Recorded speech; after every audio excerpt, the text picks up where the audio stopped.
आज पता चलेगा। आज जब कोर्ट में सुनवाई होगी तो निश्चित तौर पर जब ये सब चीजें सामने आएंगी, नहीं जेल से क्यों नहीं निकलेंगे? जेल में बंदा और पेट में बच्चा निकलता एक दिन जरूर है। ऐसे राज्य में उसकी सुनवाई हो जहां की कोई एफआईआर ना हो, जिससे कोर्ट बायस ना हो। हाँ। सरकारी सिस्टम से अलग हो। कोर्ट हो उस सरकार के दबाव में काम नहीं करे। हत्या एक पत्रकार की वजह से क्यों होगी? क्या एक सैनिक के बेटे का खून इतना खराब हो सकता है, डीएनए इतना खराब हो सकता है कि उस पर राष्ट्रीय सुरक्षा के लिए खतरा पैदा हो जाए? अगर सैनिक अपनी पत्नी के साथ मिलके क्या एक ऐसे बेटे को पैदा करेगा जो देश की राष्ट्रीय सुरक्षा के लिए खतरा पैदा हो जाए? अपना नमक, नाम और निशान सैनिक की सबसे बड़ी पहचान होती है। वो नमक, नाम और निशान के साथ जीता है। बिहार के जाने माने चर्चित पत्रकार मनीष कश्यप की जो मुश्किलें हैं वो बढ़ती जा रही है, खत्म होने का नाम नहीं ले रही है। एक बार फिर से मदुरई कोर्ट के द्वारा 15 दिनों तक रिमांड का जो अवधि है उसे बढ़ा दिया गया है। हालांकि आज के बारे में अगर हम बात करें तो आज 21 तारीख है और मनीष कश्यप वाले मामले पर सुप्रीम कोर्ट में आज सुनवाई होने वाला है। और इसको लेकर तमाम जो मनीष कश्यप के चाहने वाले प्रशंसक है वो कहीं ना कहीं सोच रहे हैं कि मनीष कश्यप को लेकर आज क्या अपडेट आएगा। इसी मामले पर बातचीत करने के लिए अभी हमारे साथ सुप्रीम कोर्ट के अधिवक्ता एपी सिंह हैं, जो जाने माने मशहूर वकील है। सबसे पहले सर आपका बहुत बहुत स्वागत है। जी धन्यवाद। अभी जो सर फैसला निकल कर आया है मदुरई कोर्ट से कि मनीष कश्यप को लेकर रिमांड का जो अवधि है उसे 15 दिनों तक बढ़ा दिया गया है, तो आपको क्या लगता है मनीष कश्यप की मुश्किलें बढ़ती जा रही है? अब उससे ये साफ जाहिर पे हो रहा है कि शायद Tamil Nadu police, Madurai police NSA लगाने के बाद से मनीष कश्यप को अपनी मदर कोर्ट जो कि पटना है, बिहार है, वहां जो ट्रांजिट रिमांड लेके गए थे यहाँ से पटना से, अब उनको वापस भेजने के मूड में ऐसा नहीं लग रहा है। अब नहीं लगता है कि वो बिहार जाएंगे, अब लगता है कि तमिलनाडु के ही जेल में रहेंगे। ऐसा लग रहा है, अभी कह नहीं सकते। आज पता चलेगा। आज जब कोर्ट में सुनवाई होगी तो निश्चित तौर पर जब ये सब चीजें सामने आएंगी, उनके काउंटर एफिडेविट में पता चलेगा कि वो क्या है, उन्होंने एनएसए को लेके कितनी तैयारी की है, उन्होंने केस जो हमारे क्लब कराने के लिए हमारी याचिका जो सुप्रीम कोर्ट में है उसके लिए क्या क्या काम किया है, इंटरिम बेल के लिए वो क्या अपोज करते हैं। जैसा कि ओपनिंग में जब ये केस सुना गया तब तमिलनाडु सरकार की तरफ से पेश हुए कपिल सिब्बल जी ने कहा कि इनकी वजह से वहां हत्याएं हुई। बहुत बड़ा आरोप लगाया कि हत्याएं हुई। क्या ये सच है? अब वो प्रूव करेंगे। हमारी क्लब करने की जो पिटीशन है उसमें साफ तौर पर यह था कि जब एक से अधिक एक ही बात को लेकर, एक ही कंटेंट्स को लेकर, एक ही सब्जेक्ट को लेकर, एक ही यूट्यूब को लेकर, एक ही ट्विटर को लेकर, एक ही ट्विटर करने वाला है और भेजने वाला है, तो उसको लेके कितनी भी एफआईआर दर्ज हो जाएं, वो सब एफआईआर एक साथ एक जगह पर इकट्ठी हो जानी चाहिए। आपका ये कहना है। अच्छा, कपिल जी ने जो आरोप लगाया है कि वो उनके वजह से हत्या हुआ है, आप इसे कैसे देखते हैं? हत्या एक पत्रकार की वजह से क्यों होगी? हाँ, पत्रकार ने, मनीष ने जो पूर्वांचल प्रवासी मजदूरों के साथ, मेहनतकश लोगों के साथ, प्रवासी लोगों के साथ अन्य राज्यों में दुर्दशा होती है, उनके जो हालात का मजाक उड़ाया जाता है। और ये केवल अब की बात नहीं है, जब मनीष ने भी जन्म नहीं लिया था, तेजस्वी यादव ने भी जन्म नहीं लिया था, तब से ये समस्या हिंदी भाषी लोगों के साथ, पूर्वांचल के लोगों के साथ, प्रवासी लोगों के साथ चली आ रही है। महाराष्ट्र में तो यहाँ तक तत्कालीन मुख्यमंत्री, सोचिए कितना संवैधानिक पद होता है मुख्यमंत्री का, वो कहता है यहाँ सिर्फ मराठी रहेंगे, मराठियों के लिए महाराष्ट्र में कहा जाता, महाराष्ट्र में कहा जाता मराठियों के लिए महाराष्ट्र, यहाँ उन्हीं की नौकरी, वही रहेंगे, वही काम करेंगे। इतना बड़ा बयान देने के बाद वहां तो किसी पर एनएसए एक्ट नहीं लगता है। एनएसए नहीं, वहां पर एफआईआर भी नहीं होती है। एनएसए एफआईआर छोड़िए, बिहार में भी बिहार के मुख्यमंत्री जो खुद पूर्वांचल, बिहार नहीं, उत्तर प्रदेश, छत्तीसगढ़, झारखंड, आसाम, मणिपुर, मेघालय, मिजोरम, कहीं भी कोई एफआईआर नहीं होती है ऐसा बोलने वाले लोगों के खिलाफ। अब ये मामला जो है सुप्रीम कोर्ट में चला गया।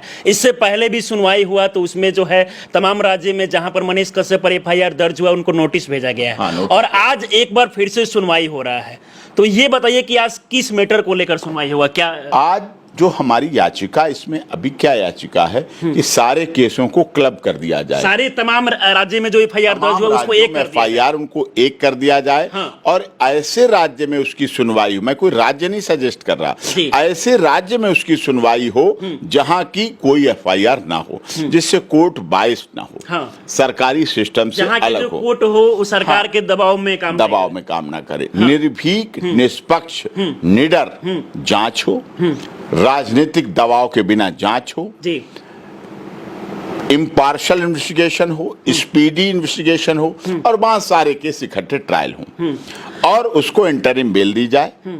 इंटरिम बेल की तब तक जब तक ट्रायल हो तब तक बेल दी जाए। वो परमानेंट रेजिडेंट है, बिहार का रहने वाला, बिहार का नागरिक है, एक सैनिक का बेटा है। क्या एक सैनिक के बेटे का खून इतना खराब हो सकता है, डीएनए इतना खराब हो सकता है कि उस पर राष्ट्रीय सुरक्षा के लिए खतरा पैदा हो जाए? एक सैनिक का बेटा, अगर सैनिक अपनी पत्नी के साथ मिलके क्या एक ऐसे बेटे को पैदा करेगा जो देश की राष्ट्रीय सुरक्षा के लिए खतरा पैदा हो जाए, अपना सीमा पे लड़ता रहे, बहुत बड़ा अपना सीमा पे संघर्ष करता रहे, अपना राष्ट्रीय ध्वज के लिए लड़ता रहे, अपना भारत माता की जय करता रहे, अपना वंदे मातरम के साथ जीता रहे, अपना नमक नाम और निशान, सैनिक की सबसे बड़ी पहचान होती है वो नमक नाम और निशान के साथ जीता है। वैसे व्यक्ति क्या उसका नाम नमक निशान इतना खराब हो गया?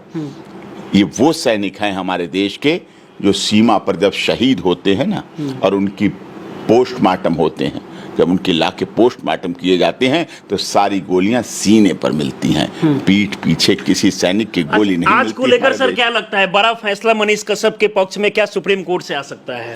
अभी देखते हैं, अभी इस तरह देखते हैं जी, अभी क्या होगा।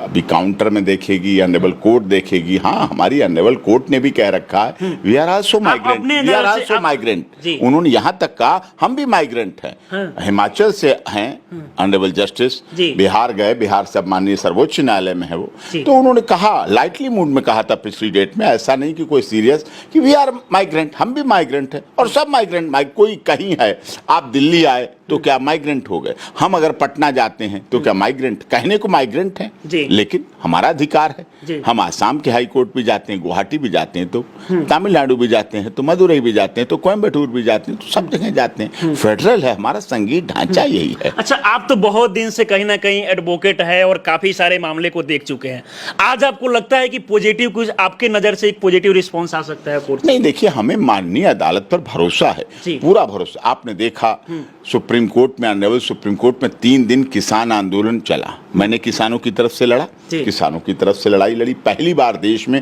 किसान संगठन सुप्रीम कोर्ट में पहुंचे और वहां 3 दिन बहस चली, लगातार बहस चली, बड़े बड़े वकील सरकार ने हमारे खिलाफ उतारे, लेकिन हमारी जीत हुई।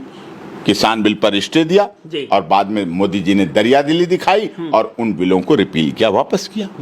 स्वामी चिन्मयानंद प्रकरण शाहजहांपुर हुआ, स्वामी राममूर्ति वर्मा प्रकरण, स्वामी चिन्मयानंद पूर्व गृह राज्य मंत्री थे भारत सरकार, राजनीति का शिकार हुए। शिकायतकर्ताओं को भी हमने बंद हुए, वहां उसमें शिकायतकर्ता भी बंद हुई, कंप्लेनेंट जो थी वो भी बंद हुई। राममूर्ति वर्मा उत्तर प्रदेश सरकार में कद्दावर मंत्री थे, सांसद थे, उन पर भी आरोप लगे, सुप्रीम कोर्ट में मामला चला, हमने लड़ा, जीते, न्याय मिला। हाथरस प्रकरण आपने अभी देखा, कितनी बड़ी राजनीति हुई थी, जाति की राजनीति है, न्याय मिलता है। अलीगढ़ से न्याय मिला, अलीगढ़ डिस्ट्रिक्ट कोर्ट से न्याय मिला, जो कह रहे थे वही हुआ कि तीनों निर्दोष है। झगड़ा था, एक में लड़का और लड़की प्रेम था, झगड़ा था और झगड़े में केस हुआ, कन्विक्शन हुआ, ना रेप था, ना गैंग रेप था, ना मर्डर था, कुछ नहीं था, केवल झगड़ा था, उसमें जीत। सर, क्या लगता है कि मनीष कश्यप तमिलनाडु से बिहार कब तक लौट सकते हैं? नहीं, लाएंगे, बिहार से बिहार में लाएंगे, तमिलनाडु से बिहार के, क्योंकि वो बेटा है। हाँ, बिहार के बेटा है, वो देश के बेटा है, बिहार के बेटा नहीं। आधार कार्ड तो उनका देश का आधार है ना, आधार कार्ड तो पूरे देश का एक होता है, इलेक्शन आई कार्ड तो पूरे देश का एक होता है, भारत का निर्वाचन आयोग एक है, आधार कार्ड संस्था एक है, प्रधानमंत्री एक है, तो ऐसा कोई बात नहीं। हाँ, लालू यादव जी के बिहार की बात जहां तक है, तेजस्वी यादव की जी, उन्हें भी पीछे मुड़ मुड़ के ऐसा नहीं देखना चाहिए, इतना नहीं देखना चाहिए। आप ऊंचे पद पर हैं, आपको ये नाराजगी नहीं होनी चाहिए कौन क्या कह रहा है, क्या कर रहा है, आप तो महान पद पे, आप भाग्यशाली हैं। बहुत कम ऐसे देश में युवा उप मुख्यमंत्री हैं जिनका पिता मुख्यमंत्री रहा केंद्रीय रेल मंत्री रहा, माता पूज्य माता मुख्यमंत्री रही, छोटा भाई मंत्री, बहन राज्यसभा सदस्य, छोटी बात है क्या? सब राजनीति तेजस्वी यादव जी और तेजस्वी यादव जी ऐसे व्यक्ति हैं। और तेजस्वी यादव के पिता ने भी लोकनायक जयप्रकाश की लड़ाई लड़ी, राम मनोहर लोहिया के संपूर्ण क्रांति का नारा आपने देखा जो बिहार से चला, उसमें आंदोलन में रहे। और कितनी बड़ी विडंबना है कि जब मीसा आंदोलन चल रहा था, maintenance internal security act Misa, और उनकी तेजस्वी यादव जी की बहन का जन्म उसी समय हुआ जब लालू यादव जी जेल में थे, जेल में थे, आंदोलन में जेल में थे। उन्हें पता चला मेरे यहाँ बेटी का जन्म हुआ, उन्होंने उसका नाम रख दिया मीसा। वही है मेंटेनल रिकॉर्ड। जब मनीष सरेंडर हुआ तो मनीष कहीं भाग रहा था, कहीं दाढ़ी मुड़वाई थी, कहीं बाल कटवाए थे, कहीं पगड़ी बांधी थी, कहीं कपड़े बदले थे, किसी एयरपोर्ट पे मिला, कहीं नेपाल बॉर्डर पे मिला, कहीं छुपके भाग रहा था, कहीं बेसमेंट से पकड़ा गया, कहीं गाड़ी में छुपा बैठा था, कहीं मुंह रंगीन करके बैठा था, कहीं नहीं। जैसा वो था, जिस रूप में था, जो उसका हुलिया था, उसी रूप में वो पुलिस के सामने सरेंडर हो गया जाके। तो कानून में मानने की विश्वास, गलती थी, लीगल रूप से गलती थी, उसे दिल्ली आना चाहिए था, सुप्रीम कोर्ट आना चाहिए था। यहाँ से हम लोग जो पिटीशन बाद में लगाई वो पहले लगती, कोई आरएसवी एक्शन नहीं होता। कितने मामलों में आपने देखा, स्वामी रामदेव जी ने कभी क्या क्या कह देते हैं, कभी कोई नेता कुछ कुछ कह देता है, बहुत FIR हो जाती हैं, लेकिन सब इकट्ठी हो जाती हैं और नॉट अरेस्टिंग का ऑर्डर करा लेते हैं कि गिरफ्तार नहीं किया जाएगा। तो ये चीज हो जाती है, वो उसने नहीं की। अब क्यों नहीं की? अति विश्वास की वजह से उसने नहीं की, या इसलिए नहीं की कि बिहार में सरकार हमारी है, हमारे युवा हैं? नहीं, जेल से क्यों नहीं निकलेंगे? जेल में बंदा और पेट में बच्चा निकलता एक दिन जरूर है, ये ध्यान रखो। तो यानी कि अब जेल से निकलेंगे वो? बिल्कुल निकलेंगे, बिल्कुल निकलेंगे, जेल से भी निकलेंगे, बेल भी होगी। होता है, सबके साथ होता है। ऐसे इंदौर में कंप्यूटर बाबा के साथ हुआ था। कांग्रेस में दर्जा प्राप्त मंत्री रहे, भाजपा में भी दर्जा प्राप्त मंत्री रहे, हम पहुंचे, बेल कराई, बाहर हुए, तो उनका भी दुख था, दर्द है। जेल किसी के लिए अच्छी नहीं लगती, केवल जेल एम्प्लॉय लोगों के लिए अच्छी लगती, जो वह एम्प्लॉय है उन्हीं के लिए अच्छी लगती, और किसी बाहर वाले के लिए जेल अच्छी नहीं लगती है, किसी भी सूरत में नहीं होती है। और कानून पर तो भरोसा रखना पड़ेगा। ये तो NSA है, राष्ट्र का। संत रामपाल दास जी बरवाला वाले प्रकरण में 950 लोगों पे देशद्रोह लगा दिया गया। 950 लोगों पे देशद्रोह लगा दिया गया। वो क्या कर रहे थे? काम भी क्या कर रहे थे?